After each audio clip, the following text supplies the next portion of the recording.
I want you to hit me as hard as you can.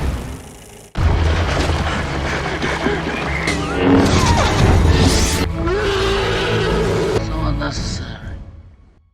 Matthew Broderick can be a very cool guy. He's actually so cool that he even had the internet in 1983. And if you think the internet is dangerous now, that's nothing compared to how dangerous it was back then. Just by tapping some keys in his bedroom, Broderick nearly kicked off a global thermonuclear war. At least, that's what happens in the 1983 release WarGames, which we're looking at in this episode of Revisited. Thank you for watching our show. If you like what you see, please subscribe to our JoBlo YouTube channels, tell your friends who like this sort of content, and turn on the bell to receive notifications for all of our latest videos. We're an independent company and we appreciate all of your support. The story of WarGames begins 4 years before the movie's release, 1979. That's when college friends and aspiring screenwriters Lawrence Lasker and Walter F. Parks discovered that they were each writing separate scripts about genius. They are both taking a different approach to the concept. Inspired by the story of physicist Stephen Hawking and his battle with ALS, Lasker was writing about a terminally ill genius who wanted to pass on his legacy. Parks was working on a script about a teenager whose genius wasn't understood by those around him, leading him to get into trouble. Lasker and Parks decided to combine their ideas and write a script titled The Genius, in which the dying older genius would reach out to a juvenile delinquent genius and pass his legacy on to him. This could have been a great character drama, but over the course of months of research, the writers became aware of modern computer technologies. They heard about computers being able to connect to each other over phone lines, and tech-minded young people who were the first wave of hackers. They learned about advances being made in video games, and that the Stanford Research Institute was running computerized war games for the military. Now they could see how a young man's genius could get him into trouble. What did I do? He could hack into the wrong computer system. Once they latched onto that idea, the genius went into a different, more thrilling direction. WarGames was born.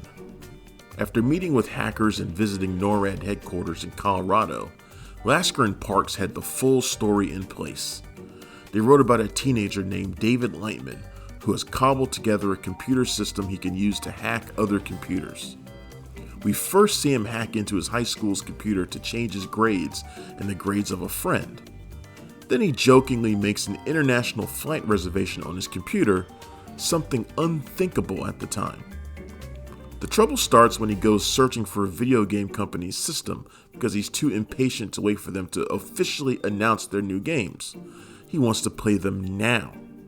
Instead of finding the video game company, he accidentally hacks into a US military system. But there are games listed in there too. Checkers, chess, blackjack, global thermonuclear war. Of course, David chooses to play that last option and decides to play as Russia, launching nukes at the United States. David is completely unaware that the game he is playing shows up on the screens in the NORAD war room, convincing the people working there that the US is really under attack. They're baffled when the nightmare scenario disappears from their screens as soon as it showed up. That's because David had to cut the game short when his mom called him away from the computer. When the news reports what happened in the NORAD war room, David realizes he's in serious trouble. But he's not just going to be arrested for hacking the military and making them believe the country was being attacked. It's worse than that. The computer system liked playing global thermonuclear war with David. It wants to continue playing the game to completion, including actually launching nukes. The military considers David to be a terrorist, not listening to him when he tells them that their computer has gone haywire. So he has to solve this problem himself, going on the run to find the man who created the computer system, the character who was inspired by Stephen Hawking, and you can tell by his name, Stephen Falcon. So the idea of a young genius and an older genius interacting is still there in WarGames. just in a different way than Lasker and Parks originally imagined. The writers tried to make their script as close to reality as possible, and worried that the audience wouldn't be able to buy the idea of a teenager making NORAD think nukes had been launched. Then their idea was legitimized by actual news reports. In November '79, NORAD mistakenly believed the Soviet Union had launched over 1,000 ICBMs at targets in the US. Then they realized they were just watching a simulation. NORAD computers then malfunctioned 3 times in June of 1980 due to a faulty microchip.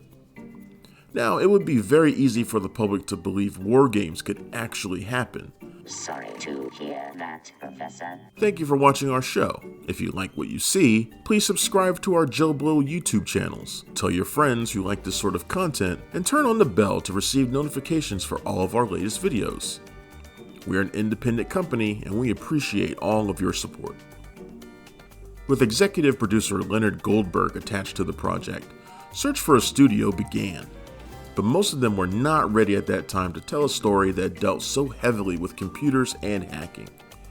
This was a baffling science fiction to them. WarGames was set up at Universal for a while, but ran into budgetary issues there, as Universal wasn't willing to put more than $8 million into it. So Goldberg took WarGames over to United Artists, which would end up giving the film a budget of $12 million. The director chosen to bring WarGames to the screen was Martin Brest, whose career was on the rise due to his 1979 film Going in Style. Unfortunately for Lasker and Parks, Brest wanted significant rewrites done, and he didn't want the original writers to do them. Since Goldberg had given Lasker and Parks co-producer status, they were able to sit in on the script meetings, but any attempt they made to handle revisions themselves got rejected. They could only observe as Brest considered aging up the lead character, making him a college student, and possibly having an ending where nuclear war really would break out. They were eventually banned from the script meetings and had their co-producer status revoked. They were off the project while Brest reworked the script with Waylon Green, Oscar-nominated co-writer of The Wild Bunch. Brest went on to assemble a cast led by 2 actors who were just starting out. Matthew Broderick was cast as David Lightman. Ally Sheedy was chosen to play Jennifer, a classmate David befriends and offers to change her grades for. Beyond them, we get some great character actors, with Maury Chaykin and Eddie Deason appearing as computer experts David associates with. Dabney Coleman plays McKittrick, head of the NORAD computer system, who's the most intense about punishing David for his offenses. Barry Corbin plays General Barringer, who's based at NORAD and doesn't trust the computer as much as McKittrick does. Lasker and Parks wrote the role of Stephen Falcon with John Lennon in mind and wanted him to play the role, but sadly, the legendary musician was killed when the film was still in development. So instead of John Lennon, Falcon was played by John Wood. The writers had also imagined Falcon as having ALS and being in a wheelchair like Hawking, but Brest vetoed that idea. Falcon ends up in the NORAD war room, helping David try to end the dangerous war game, and Brest felt that having a character in a wheelchair inside the war room would be distracting, too reminiscent of Dr. Strangelove. Yes? WarGames began filming, and when United Artists saw the footage that was coming in, they weren't impressed. Brest was taking a much darker approach to the material than they wanted. 2 weeks into production, he was removed from the project. For a replacement, the studio turned to John Badham, who is best known for directing Saturday Night Fever. As he prepared to take the helm, Badham saw that the issues were with the production. There were script problems, and Brest had the actors playing the scenes too seriously. Even when David and Jennifer are hacking into the school computer and changing grades, he had Broderick and Sheedy acting like they were on a life or death mission. Badham would allow the actors to lighten up a bit, and he also had Lasker and Parks brought back to fix the script. The final shooting script ended up being a mixture of the original script, fresh revisions, and some Waylon Green contributions. You know what that means, David? No, what does that mean? World War III. Tom Mankiewicz, who had written Superman and multiple James Bond films, was brought in to add one scene along the way. And Lasker and Parks continued doing rewrites throughout filming, including expanding Sheedy's role as they went. Jennifer had been meant to be a small part, but the chemistry between Broderick and Sheedy was so strong that they kept her around. Jennifer was added into scenes she had been missing from before, and more attention was paid to the developing relationship between her and David.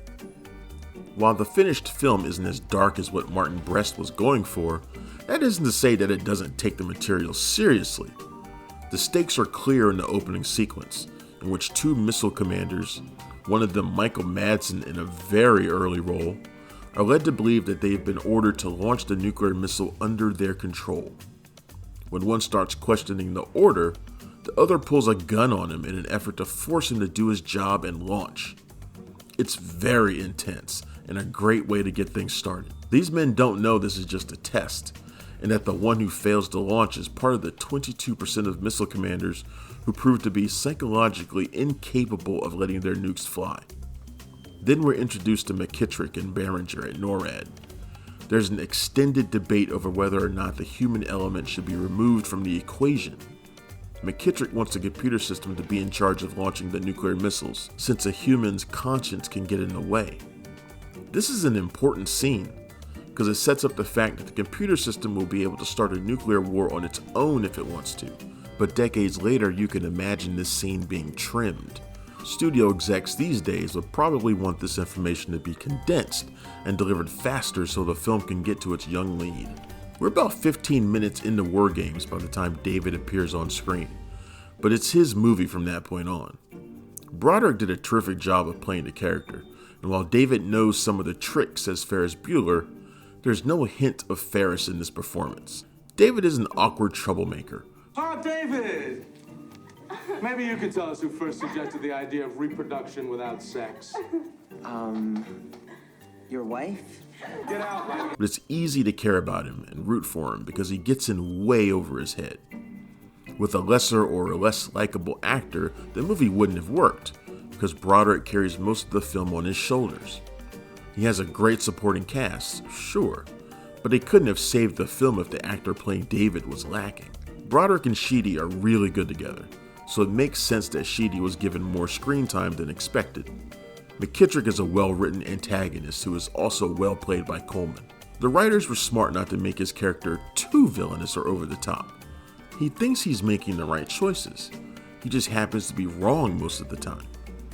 Corbin is fun in the moments he has as Behringer, and one of his best lines, God damn it, I'd piss on a spark plug if I thought it'd do any good. Let the boy in there, Major.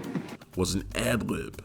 The most popular line in the film doesn't come from any of the human characters.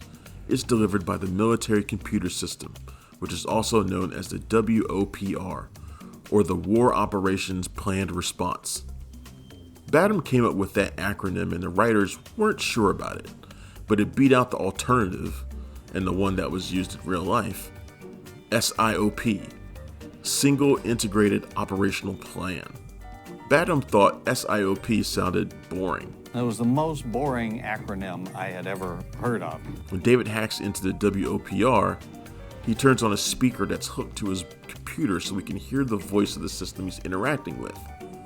The computerized delivery of the line, Shall we play a game? may be one of the most iconic lines of the 1980s. The voice of the WOPR was provided by the actor who plays its creator, John Wood.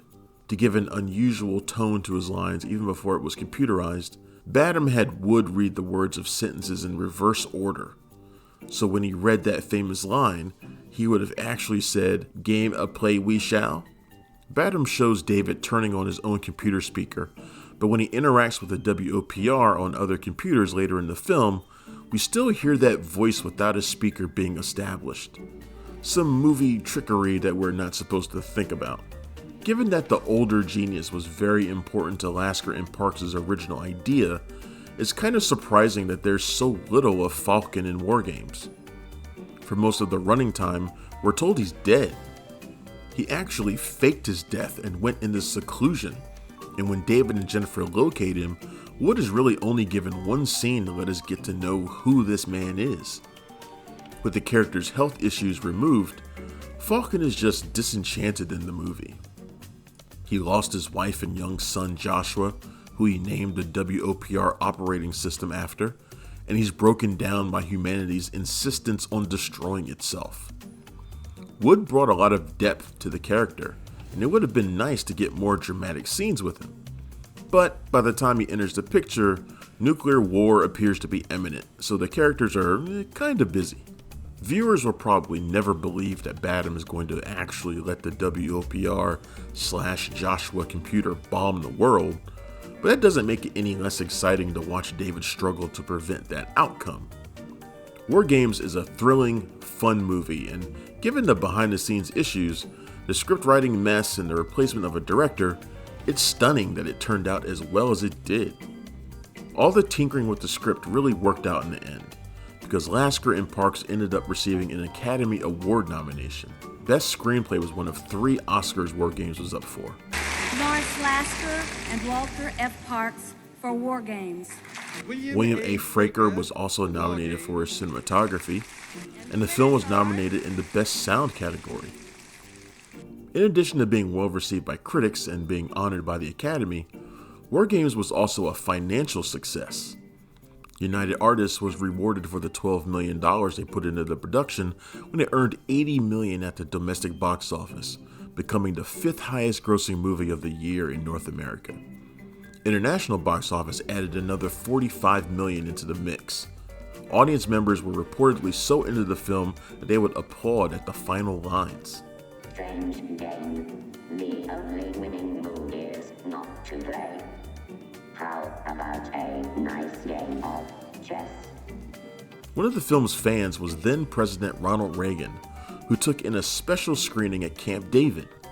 Reagan sidetracked the meeting with members of Congress by giving them a rave review of WarGames, but also had the Joint Chiefs of Staff look into how realistic the story was.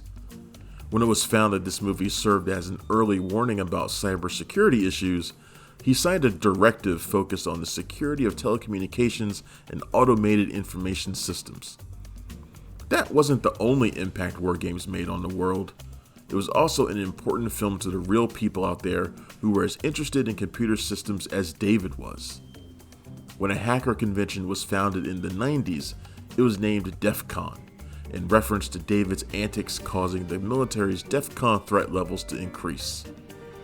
Google hosted a 25th anniversary screening of the film, with the company's co-founder calling it, quote, a key movie of a generation, especially for those of us who got into computing. But whether you're into computing or not, this is a movie that will stick with you. Once you watch it, you'll never forget the computer's voice asking, "Shall we play a game?"